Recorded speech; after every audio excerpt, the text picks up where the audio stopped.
गंगा जन्म की कथा। ऋषि विश्वामित्र ने इस प्रकार कथा सुनाना आरंभ किया। पर्वतराज हिमालय की अत्यंत रूपवती, लावण्यमयी एवं सर्वगुण संपन्न दो कन्याएं थीं। सुमेरु पर्वत की पुत्री मैना इन कन्याओं की माता थीं। हिमालय की बड़ी पुत्री का नाम गंगा तथा छोटी पुत्री का नाम उमा था। गंगा अत्यंत प्रभावशाली और असाधारण दैवी गुणों से संपन्न थी। वो किसी बंधन को स्वीकार न कर मनमाने मार्गों का अनुसरण करती थी। उसकी इस असाधारण प्रतिभा से प्रभावित होकर देवता लोग विश्व के ज्ञान की दृष्टि से उसे हिमालय से मांग कर ले गए। पर्वतराज की दूसरी कन्या उमा बड़ी तपस्विनी थी। उसने कठोर एवं असाधारण तपस्या करके महादेव जी को वर के रूप में प्राप्त किया। विश्वामित्र के इतना कहने पर राम ने कहा, गे भगवन, जब गंगा को देवता लोग सुरलोक ले गए तो वह पृथ्वी पर कैसे अवतरित हुई और गंगा को त्रिपथगा क्यों कहते हैं? इस पर ऋषि विश्वामित्र ने बताया, महादेव जी का विवाह तो उमा के साथ हो गया था, किंतु 100 वर्ष तक भी उनके किसी संतान की उत्पत्ति नहीं हुई।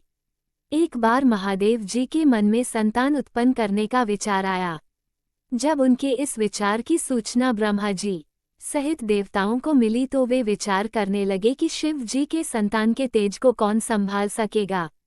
उन्होंने अपनी इस शंका को शिव जी के सम्मुख प्रस्तुत किया।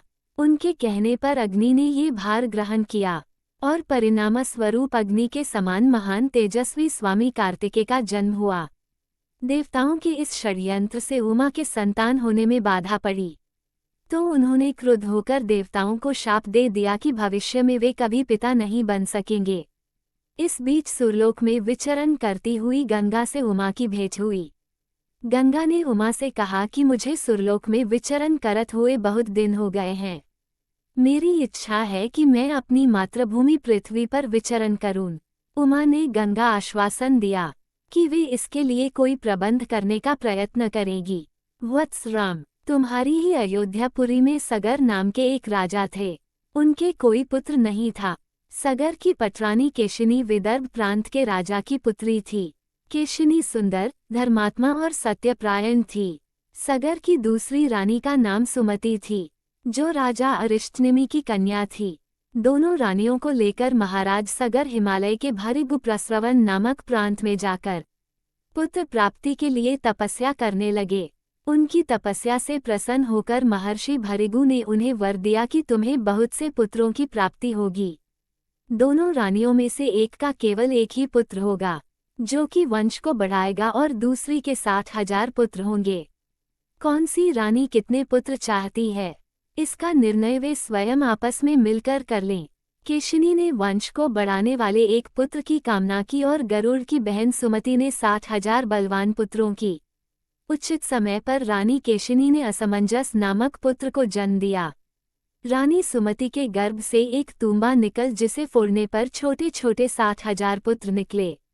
उन सबका पालन पोषण घी के घड़ों में रखकर किया गया। कालचक्र बीतता गया और सभी राजकुमार युवा हो गए। सगर का ज्येष्ठ पुत्र असमंजस बड़ा दुराचारी था और उसे नगर के बालकों को सरयू नदी में फेंककर उन्हें डूबते हुए देखने में बड़ा आनंद आता था। इस दुराचारी पुत्र से दुखी होकर सगर ने उसे अपने राज्य से निर्वासित कर दिया। असमंजस के अंशुमान नाम का एक पुत्र था। अंशुमान अत्यंत सदाचारी और पराक्रमी था। एक दिन राजा सगर के मन में अश्वमेघ यज्ञ करवाने का विचार आया। शीघ्र ही उन्होंने अपने इस विचार को कार्यरूप में परिणत कर दिया। राम ने ऋषि विश्वामित्र से कहा, गुरुदेव, मेरी रुचि अपने पूर्वज सगर की यज्ञ गाथा को विस्तारपूर्वक सुनने में है, अतः कृपा करके इस वृतांत को पूरा सुनाइए। राम के इस तरह कहने पर ऋषि विश्वामित्र प्रसन्न होकर कहने लगे, राजा सगर ने हिमालय एवं विंध्याचल के बीच की हरी भरी भूमि पर एक विशाल यज्ञ मंडप का निर्माण करवाया।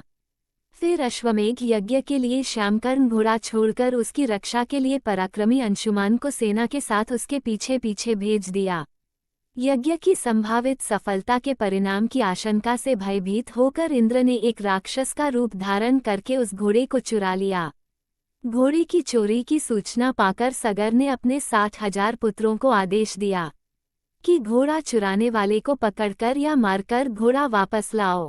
पूरी पृथ्वी में खोजने पर भी जब घोड़ा नहीं मिला तो इस आशंका से कि किसी ने घोड़े को तहखाने में न छुपा रखा हो, सगर के पुत्रों ने संपूर्ण पृथ्वी को खोदना आरंभ कर दिया। उनके इस कार्य से असंख्य भूमितल निवासी प्राणी मारे गए। खोदते खोदते वे पाताल तक जा पहुँचे। उनके इस नृशंस कृत्य की देवताओं ने ब्रह्मा जी से शिकायत की तो ब्रह्मा जी ने कहा कि ये राजकुमार क्रोध एवं मद में अंधे होकर ऐसा कर रहे हैं। पृथ्वी की रक्षा कर दायित्व कपिल पर है, इसलिए वे इस विषय में कुछ न कुछ अवश्य करेंगे। पूरी पृथ्वी को खोदने के बाद भी जब घोड़ा और उसको चुराने वाला चोर नहीं मिला, तो निराश होकर राजकुमारों ने इसकी सूचना अपने पिता को दी। रुष्ट होकर सगर ने आदेश दिया कि घोड़े को पाताल में जाकर ढूंढो। पाताल में घोड़े को खोजते खोजते वे सनातन वसुदेव कपिल के आश्रम में पहुंच गए। उन्होंने देखा कपिल देव आंखें बंद किए बैठे हैं और उन्हीं के पास यज्ञ का वह घोड़ा बंधा हुआ है। उन्होंने कपिल मुनि को घोड़े का चोर समझकर उनके लिए अनेक दुर्वचन कहे और उन्हें मारने के लिए दौड़े। सगर के इन कुकृत्यों से कपिल मुनि की समाधि भंग हो गई। उन्होंने क्रुद्ध होकर सगर के उन सब पुत्रों को भस्म कर दिया। जब महाराज सगर को बहुत दिनों तक अपने पुत्रों की सूचना नहीं मिली, तो उन्होंने अपने तेजस्वी पौत्र अंशुमान को अपने पुत्रों तथा घोड़े का पता लगाने के लिए आदेश दिया। वीर अंशुमान शस्त्रास्त्रों से सुसज्जित होकर उसी मार्ग से पाताल की ओर चल पड़ा जिसे उसके चाचाओं ने बनाया था। मार्ग में जो भी पूजनीय ऋषि मुनि मिले, उनका यथोचित सम्मान करके अपने लक्ष्य के विषय में पूछता हुआ उस स्थान तक पहुंच गया जहां पर उसके चाचाओं के भस्मीभूत शरीरों की राख पड़ी थी और पास ही यज्ञ का घोड़ा चल रहा था। अपने चाचाओं के भस्मीभूत शरीरों को देखकर उसे बहुत दुख हुआ। उसने उनका तर्पण करने के लिए जलाशय की खोज की, किंतु उसे कहीं जलाशय दिखाई नहीं पड़ा। तभी उसकी दृष्टि अपने चाचाओं के मामा गरुड़ पर पड़ी। उन्हें सादर प्रणाम करके अंशुमान ने पूछा कि बाबाजी, मैं इनका तर्पण करना चाहता हूँ। पास में यदि कोई सरोवर हो तो कृपा करके उसका पता बताइए। यदि आप इनकी मृत्यु के विषय में कुछ जानते हैं तो वह भी मुझे बताने की कृपा करें। गरुड़ जी ने बताया कि किस प्रकार उसके चाचाओं ने कपिल मुनि के साथ उद्दंड व्यवहार किया था, जिसके कारण कपिल मुनि ने उन सबको भस्म कर दिया। इसके पश्चात गरुड़ जी ने अंशुमान से कहा कि ये सब अलौकिक शक्ति वाले दिव्य पुरुष के द्वारा भस्म किए गए हैं, अतः लौकिक जल से तर्पण करने से इनका उद्धार नहीं होगा। केवल हिमालय की ज्येष्ठ पुत्री गंगा के जल से ही तर्पण करने पर इनका उद्धार संभव है। अब तुम घोड़े को लेकर वापस चले जाओ, जिससे कि तुम्हारे पितामह का यज्ञ पूर्ण हो सके। गरुड़ जी की आज्ञानुसार अंशुमान वापस अयोध्या पहुंचे और अपने पितामह को सारा वृतांत सुनाया। महाराज सगर ने दुखी मन से यज्ञ पूरा किया। वे अपने पुत्रों के उद्धार करने के लिए गंगा को पृथ्वी पर लाना चाहते थे, पर ऐसा करने के लिए उन्हें कोई भी युक्ति न सूझी।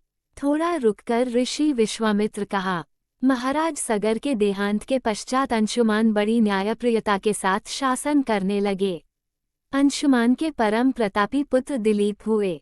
दिलीप के वयस्क हो जाने पर अंशुमान दिलीप को राज्य का भार सौंपकर हिमालय की कंदराओं में जाकर गंगा को प्रसन्न करने के लिए तपस्या करने लगे, किंतु उन्हें सफलता नहीं प्राप्त हो पाई और उनका स्वर्गवास हो गया।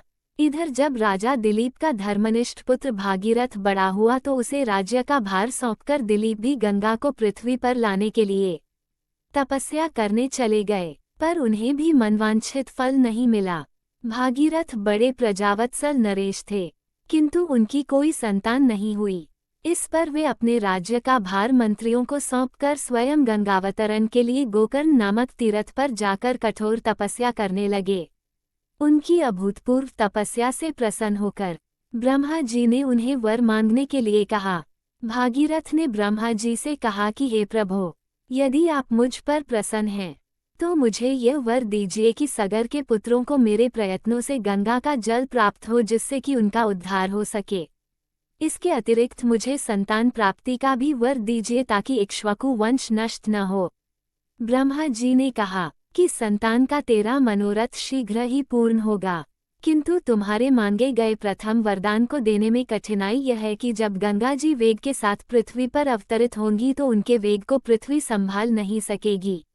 गंगा जी के वेग को संभालने की क्षमता महादेव जी के अतिरिक्त किसी में भी नहीं है। इसके लिए तुम्हें महादेव जी को प्रसन्न करना होगा। इतना कहकर ब्रह्मा जी अपने लोक को चले गए। भागीरथ ने साहस नहीं छोड़ा। वे 1 वर्ष तक पैर के अंगूठे के सहारे खड़े होकर महादेव जी की तपस्या करते रहे। केवल वायु के अतिरिक्त उन्होंने किसी अन्य वस्तु का भक्षण नहीं किया। अंत में इस महान भक्ति से प्रसन्न होकर महादेव जी ने भागीरथ को दर्शन देकर कहा कि हे भक्त श्रेष्ठ, हम तेरी मनोकामना पूरी करने के लिए गंगा जी को अपने मस्तक पर धारण करेंगे। इसकी सूचना पाकर विवश होकर गंगा जी को सुरलोक का परित्याग करना पड़ा। उस समय वे सुरलोक से कहीं जाना नहीं चाहती थीं। इसलिए वे यह विचार करके कि मैं अपने प्रचंड वेग से शिव जी को बहाकर पाताल लोक ले जाऊंगी, वे भयानक वेग से शिव जी के सिर पर अवतरित हुईं। गंगा के इस वेगपूर्ण अवतरण से उनका अहंकार शिव जी से छुपा न रहा। महादेव जी ने गंगा की वेगवती धाराओं को अपने जटाजूट में उलझा लिया। गंगा जी अपने समस्त प्रयत्नों के बाद भी महादेव जी के जटाओं से बाहर न निकल सकीं। गंगा जी को इस प्रकार शिव जी की जटाओं में विलीन होते देख भागीरथ ने फिर शंकर जी की तपस्या की। भागीरथ के इस तपस्या से प्रसन्न होकर भगवान शंकर ने गंगा जी को हिमालय पर्वत पर स्थित बिंदुसर में छोड़ा। छूटते ही गंगा जी 7 धाराओं में बट गईं। गंगा जी की 3 धाराएं हलादिनी, पावनी और नलिनी पूर्व की ओर प्रवाहित हुईं। सुचिक्षु, सीता और सिंधु नाम की 3 धाराएं पश्चिम की ओर बहीं और 7वीं धारा महाराज भागीरथ के पीछे पीछे चली। जिधर जिधर भागीरथ जाते थे उधर उधर ही गंगा जी जाती थीं। स्थान स्थान पर देव, यक्ष, किन्नर, ऋषि मुनि आदि उनके स्वागत के लिए एकत्रित हो रहे थे। जो भी उस जल का स्पर्श करता था भव बाधाओं से मुक्त हो जाता था। चलते चलते गंगा जी उस स्थान पर पहुंची जहां ऋषि जहनु यज्ञ कर रहे थे। गंगा जी अपने वेग से उनके यज्ञशाला को संपूर्ण सामग्री के साथ बहाकर ले जाने लगीं। इससे ऋषि को बहुत क्रोध आया और उन्होंने क्रुद्ध होकर गंगा का सारा जल पी लिया। ये देखकर समस्त ऋषि मुनियों को बड़ा विस्मय हुआ और वे गंगा जी को मुक्त करने के लिए उनकी स्तुति करने लगे। उनकी स्तुति से प्रसन्न होकर जहनु ऋषि ने गंगा जी को अपने कानों से निकाल दिया और उन्हें अपनी पुत्री के रूप में स्वीकार कर लिया। तब से गंगा जाह्नवी कहलाने लगी। इसके पश्चात वे भागीरथ के पीछे चलते चलते समुद्र तक पहुंच गईं और वहां से सगर के पुत्रों का उद्धार करने के लिए रसातल में चली गईं। उनके जल के स्पर्श से भस्मीभूत हुए सगर के पुत्र निष्पाप होकर स्वर्ग गए। उस दिन से गंगा के 3 नाम हुए, त्रिपथगा,